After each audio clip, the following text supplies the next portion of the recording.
Դուք ասում եք, որ ճանապարհատրանսպորտային պատահարների զոհերը նվազել են։ Այո, արդեն երկրորդ տարին անընդմեջ պարոն վարչապետ։ Մի կողմից ասում են, վայ, այսքան մարդ զրկվել է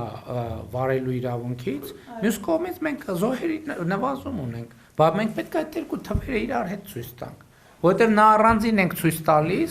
նա առանձին ենք ցույց տալիս, կապը այդ երկու բանի հետ չերևում, կա այդ վիճակագրությունը, կա, եթե կարելի է մի հատ ասեք, 23 թվականին մենք աճ ենք ունեցել 22-ի համադրությամբ։ Կողքը ունենք 24 թվական, որը 23-ի համադրությամբ -45 զոհ ենք ունեցել։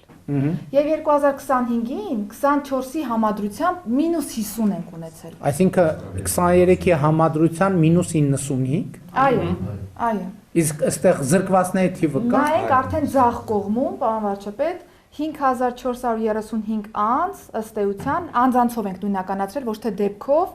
զրկվել են ու ներքևը կտեսնեք նաև ճանապարհային ոստիկանության 3 տարվա տարեկան միջինը 764-ի դիմաց։ Ես երկու թիվը չեն կարա իր այդ կապ չունենան։ Այո։ Բացառված բան է, որ կապ չունենան, բայց դրա համար այս թվի շուրջ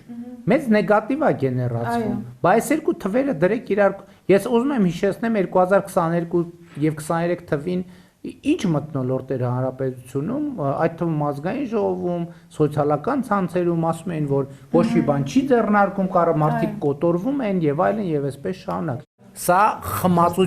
խմած վարելու պատճառ։ Հիմա եթե այս 5400 անձը վարեր, չէր կարա զոհերի թիվը նվազեր։ Առնվազն չէր կարա նվազել։ Եվ սա պետք է այս երկու թիվը իրար հետ համադրությամբ ցույց տա։